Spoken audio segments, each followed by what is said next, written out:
से बाबा भारती कुछ देर तक तो चुप रहे। इसके पश्चात कुछ निश्चय कर पूरे बल से चिल्लाकर बोले, जरा ठहर जाओ। खड़क सिंह ने आवाज़ सुनकर घोड़ा रोक लिया। उसकी गर्दन पर प्यार से हाथ फेरते हुए कहा, बाबा ये घोड़ा अब न दूंगा। क्या घोड़ो તમને આપીશ नहीं, मगर एक बात सुनते जाओ, परंतु एक बात सांभर तो जा। खड़क सिंह ठहर गया। बाबा भारती ने निकट जाकर उसकी ओर ऐसी आंखों से देखा जैसे बकरा कसाई की ओर देखता है। फिर कहा, यह घोड़ा तुम्हारा हो चुका। मैं तुमसे इसे वापस करने के लिए नहीं कहूँगा, परंतु खड़क सिंह केवल एक प्रार्थना करता हूँ कि उसे अस्वीकार न करना। कि एक प्रार्थना करूँ छे अस्वीकार करीश नहीं तो मेरा दिल टूट जाएगा।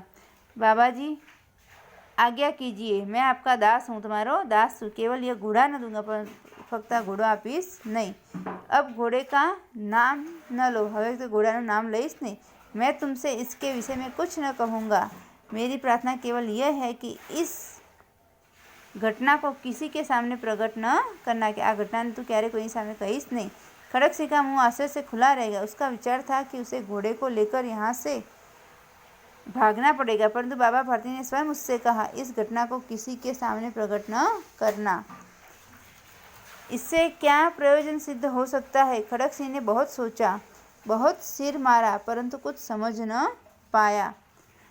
हार कर उसने अपनी आंखें बाबा भारती के चेहरे पर गड़ा दी और पूछा, बाबा जी इसमें आपको क्या डर है? क्या तमने शू डर छे? सुनकर बाबा भारती ने उत्तर दिया, लोगों को अगर इस घटना का पता लग गया तो वे किसी गरीब का विश्वास न करेंगे। यह कहते कहते उन्होंने सुल्तान की ओर से इस तरह मुंह मोड़ लिया जैसे उनका कोई संबंध ही नहीं रहा हो।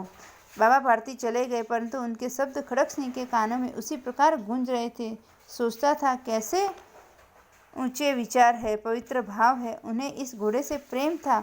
इसे देखकर उनका मुख फूल की नाई खिल जाता था। कहते थे, इसके बिना मैं न रह सकूंगा। इसकी रखवाली में वे कई रात सोए नहीं, भजन भक्ति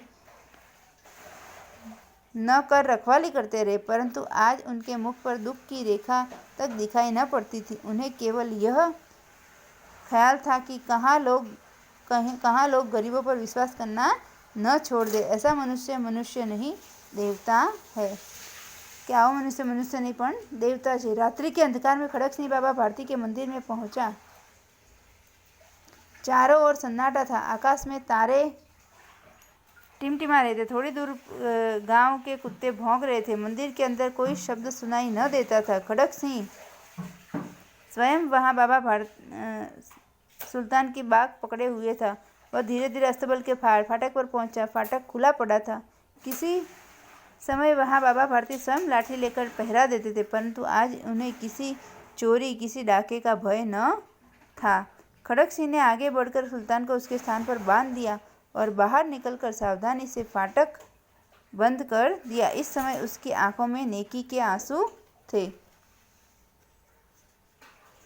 रात्रि का तीसरा पहर बीत चुका। चौथा पहर आरंभ होते ही बाबा भारती ने अपनी कुटिया से बाहर निकल ठंडे जल से स्नान किया। उसके पश्चात इस प्रकार जैसे कोई स्वप्न में चल रहा हो, उनके पांव अस्तबल की ओर बढ़े, परंतु फाटक पर पहुंचकर उनको अपनी भूल प्रतीत हुई।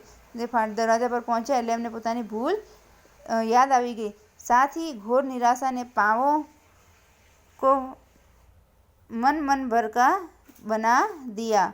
वे वहीं रुक गए। याद आता ये घटना याद आई तरत ત્યાં रोकाई गया। घोड़े ने अपने स्वामी के पांवों की चाप को पहचान लिया और जोर से हिनहिनाया।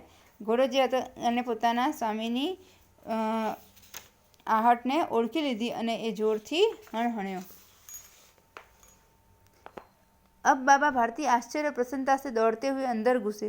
बाबा भारती जता आश्चर्य थी और प्रसन्नता से दौड़ता अंदर गया और अपने प्यारे घोड़े को गले से लिपट कर इस प्रकार रोने लगे मानो कोई पिता बहुत दिन के बिछड़े हुए पुत्र से मिल रहा हो। बार बार उसकी पीठ पर हाथ फेरते, बार बार उसके मुंह पर थपकियां देते। फिर वे संतोष से बोले, अब कोई गरीबों की सहायता से मुंह नहीं मोड़ेगा। कि हवे कोई गरीबों की सेवा करवामांथी पोतानुं मोढुं फेरवशे नहीं, बधा गरीबों की सेवा करशे। વિદ્યાર્થી મિત્રો, હવે તમારે શબ્દાર્થ લખવાના છે, મુહાવરે લખવાના છે, અભ્યાસ और स्वाध्याय। सोना हिरण का रंग कैसा था? तो सोना हिरण का रंग कैसा था? तो सुनहरा था। मृग समूह की किसके आड़ से चौंक कर भागा? तो शिकारियों की। सोना अब रिक्त स्थान भरिए। सोना अब तक अपनी खाली जगह भी पार नहीं कर सकी थी। हरिण शावक की कथा तो मिट्टी की ऐसी। यह जो ये आपको पैराग्राफ जो है वो पढ़ना है और उसके बाद ये जवाब आपको लिखने हैं।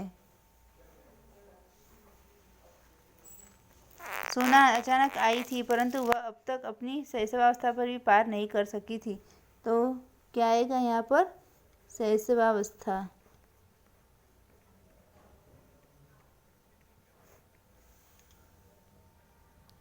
हरिण शावक की कथा तो मिट्टी की ऐसी खाली जगह है जिसे मनुष्य की निष्ठुरता घटती है। सुनहरे रंग का रेशमी रच्छों की गांठ के समान उसका कोमल लघु शरीर था। छोटा सा मुंह और बड़ी बड़ी पानीदार आंखें। देखते ही लगता था कि अब छलक पड़ेगी। लंबे कान, पतली सुडौल टांगें जिन्हें देखते ही प्रसुप्त गति की बिजली की लहर देखने वालों की आंखों में कांद जाती थी। सब उसके सरल शिशु रूप से इतने प्रभावित हुए कि किसी चंपकवर्णा रूपसी के लिए उपयुक्त सोना, सुवर्णा आदि नाम उसका परिचय बन गए। परंतु उस बेचारे हरिण शावक की कथा तो मिट्टी की ऐसी व्यथा कथा है। यहाँ શું આવશે? ऐसी व्यथा कथा। व्यथा कथा है जिससे मनुष्य निष्ठुरता घटती है। बेचारी सोना भी मनुष्य की इसी निष्ठुर मनोजन प्रियता के कारण अपने अरण्य परिवेश और स्वजाति से दूर मानव समाज में आ पड़ी थी। प्रशांत वनस्थली में अब जब अलस भाव से मंथन करता हुआ मृग समूह शिकारियों की आहट से चौंक कर भागा, तब सोना की मां सद्य प्रसूता होने के कारण भागने में असमर्थ रही। सदय जात मृग शिशु तो भाग नहीं सकता था, अतः मृगी मां ने अपनी संतान को अपने शरीर की ओट में सुरक्षित रखने के प्रयास में अपने प्राण दिए। शब्दों के अर्थ लिखिए। आहट तो पदचाप जिन्हें कहते हैं।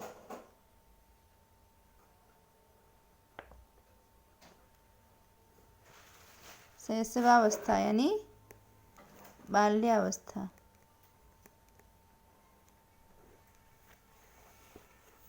लघु तो गुरु। लघु यानी छोटा, गुरु यानी बड़ा। मानव तो दानव। हरिण शावक सोना की शारीरिक बनावट कैसी थी? तो पैराग्राफ में से लिखना है।